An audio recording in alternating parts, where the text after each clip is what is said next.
অদম্য টি-20 ফাইনালে পৌঁছে গেছে নাজমুল হোসেন শান্তর দুর্বার দল। ম্যাচে যাব তার আগে বাংলাদেশের যে ইয়াংস্টাররা আছেন দুরন্ত দলে খেলেছেন, মাহফিজুল ইসলাম রবিন, জাওয়াদ আবরার, আজিজুল হাকিম তামিম এবং জিশান আলম, এই চার টপ অর্ডার ব্যাটসম্যান এবং আরেকজন তিনি দুরন্ত দলের হাবিবুর রহমান সোহান, কম বেশি এরা সবাই ওপেন করেন ডোমেস্টিক ক্রিকেটে, 1-2-3 এর মধ্যে খেলেন। এদের এই ম্যাচে পারফরমেন্সটা কেমন? প্রথমেই হাবিবুর রহমান সোহানকে দিয়ে শুরু করছি।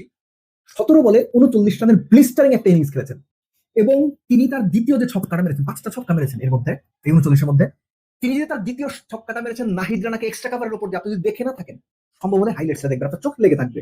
কিন্তু সমস্যাটা কোথায়? হাবিবুর রহমান সোহান চেষ্টা করেন প্রত্যেক বলেই 6 হয়। গেম রিডিং অ্যাবিলিটি, কোন সময়ে কোন শট খেলতে হবে, সব বলে যে তেরে ফুরে মারা যায় না। যে বলটাতে আউট হয়েছেন half volley ball, straight mid on সার্কেলের ভেতরে স্ট্রেট উঠিয়ে দিয়ে 4 বা 6 হয়, সেটাও তিনি ঘুরিয়ে মিড উইকেটে আউট হয়েছেন। অ্যাবিলিটি অবশ্যই আছে, কিন্তু সেই সামর্থ্যের প্রয়োগের যে ঘাটতি, ইয়াংস্টারদের মধ্যে এই ঘাটতি অবশ্যই ভালো কোনো লক্ষণ না। ঠিক একইভাবে আমরা যদি জিশান আলমকে দেখি, যখন দুরন্ত ব্যাট করছিল, খালেদ আহমেদ যিনি 23 রানে 4 উইকেট পেয়েছেন, অফ স্ট্যাম্পের বাইরে থেকে ঠিক ফ্ল্যাশ খেলার জন্যই দিয়েছেন, জিশান আলম সেই ট্র্যাপে পা দিয়েছেন, 2 বলে 0 করেছেন, থার্ড ম্যানে ধরা পড়েছেন। Jawad Abrar first ball Khaled short of length off মিডলে পিচ করে লেগ সাইড থেকে বের হয়ে হচ্ছিল, দুর্দান্ত একটা ডিপ ব্যাকওয়ার্ড স্কয়ার লেগ দিয়ে ছক্কা মারলেন। পরের বলটা একই লেন্থের বল, অলমোস্ট খালেদ একটু টেনে করেছেন, অর্থাৎ একটু পেছনে করেছেন, একটু শর্ট ইস করেছেন।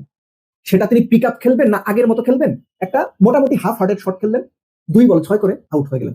আজিজুল হাকিম তামিম 3 বলে 0 করেছেন, 2 উইকেট যাওয়ার পর ডাউন দ্য উইকেট এসে উইকেট কিপারের কাছে ক্যাচ দিয়েছেন। মাহফিজুল ইসলাম রবিন, যাদের কথা বললাম, এর মধ্যে এই পার্টিকুলার ম্যাচটাতে 8 রান করেছেন 22 বলে, খুব খারাপ ব্যাটিং। 8 রান 22 বলে এটা কোনোভাবেই গ্রহণযোগ্য নয়। এখনকার দিনের টেস্ট ক্রিকেটও 8 বলে কেউ 22 নর্মালি করে না টপ অর্ডার ব্যাটাররা। কিন্তু যেভাবে তিনি ব্যাট করেছেন, মনে হচ্ছিল তিনি ব্যাট করার জন্য প্রস্তুতি না।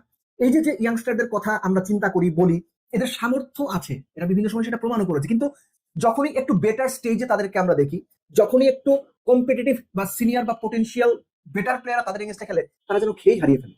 এটা ভালো লক্ষণ না। এই অন্তত এই পার্টিকুলার টুর্নামেন্টে আমি প্রচন্ড ভাবে চাচ্ছিলাম এই দুরন্ত টিমটা তারা ফাইনাল না খেলুক। আমি এর আগে একটা শুরুর দিকের ভিডিওতে বলেছিলাম, এই টুর্নামেন্ট শুরুর দিকে, যে আমি এই টিমটাকে সাপোর্ট করি। আমি চাই এই ইয়াংস্টাররা এমন পারফরমেন্স দেখাক যেটা নিয়ে আমরা দারুণ সব আলোচনা করতে পারি, কিন্তু আনফর্চুনেটলি এই ইয়াংস্টাররা খুব বাজেভাবে ফিল করেছে। হাবিবুর রহমান সোহান এর মধ্যে এই ইনিংসটাতে ব্যতিক্রম, কিন্তু তার ওই যে শর্ট সিলেকশন এবং কোন পরিস্থিতিতে কি করতে হবে এটা যেন তিনি কোনোভাবেই বুঝে উঠতে পারছেন। আমরা ইমার্জিং কাপেও দেখেছি, ঘরোয়া ক্রিকেটেও দেখেছি, এই অদম্য টি-20তেও ঠিক একই রকম দেখলাম। খালেদের কথা বলছিলাম, peak of the bowlers, 4 wicket পেয়েছেন 23 রান দিয়ে। আলিস আল ইসলামের আগের একটা ভিডিওতে আমি বলেছিলাম, এই মুহূর্তে বাংলাদেশের মিস্ট্রি স্পিনার বলতে এই আলিসি আছেন, এবং আলিসকে খেলতে যাওয়াটা ব্যাটসম্যানদের জন্য এখন একটা দুঃস্বপ্নের মতো হয়ে গেছে। কোনটা ভেতরে আসবে, কোনটা বাইরে যাবে, কোনটা সিম পরে ভেতরে আসবে মিডিয়াম পেসারদের মতো। আলিস ব্যাটসম্যানদের যে ধরনের চাপে ফেলছেন, সেটা ডেফিনেটলি বাংলাদেশের নির্বাচকদের ভবিষ্যতের জন্য আলিসকে নজরে রাখতে বাধ্য করবে। এবং যখন আপনার 145 করেছেন আপনি বোর্ডে, এবং সেই যে ব্যাটিংটা হলো দুরন্ত দলের, প্রথম 10 ওভারে ভাইরা 44 করছে, চিন্তা করেন, প্রথম 10 ওভারে 44।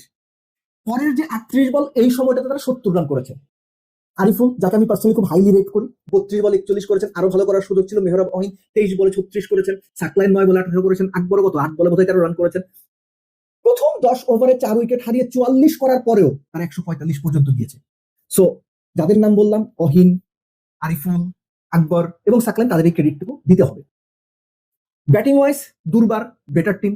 এই ম্যাচে মাহমুদুল হাসান জয় কত 51 বলে বোধহয় 58 করেছেন, সোহান এই ম্যাচে 20+ রানের একটা ভালো ইনিংস খেলেছেন। সো সব মিলে তারা ফাইনালে যাওয়ারই দাবিদার ছিলেন, দুর্বার টিমটা। কিন্তু আমি বারবারই যে ব্যাপারটা নিয়ে সবচেয়ে বেশি মানে ডিসঅ্যাপয়েন্টেড, আমাদের যে ইয়াংস্টাররা, যারা স্পেসিফিক্যালি প্রায় সবাই, যাদের কথা আমি বললাম যে 5 জনের কথা বললাম, সবাই টপ অর্ডার ব্যাটার, তারা যে এইভাবে এত বাজে শট সিলেকশন দেখাবেন এবং এত বাজে ব্যাট করবেন, এটা না সত্যিকার অর্থেই খুব পীড়া দিয়েছে। এবং একই সঙ্গে এই টুর্নামেন্টটা থেকে যাদের কাছ থেকে যে ধরনের পারফরমেন্স দেখতে চেয়েছিলাম ইয়াংস্টারদের কাছ থেকে, স্পেসিফিক্যালি যারা ভবিষ্যতে বাংলাদেশ দলে আসবেন, তাদের বেশিরভাগই সত্যিকার অর্থে হতাশ করেছেন।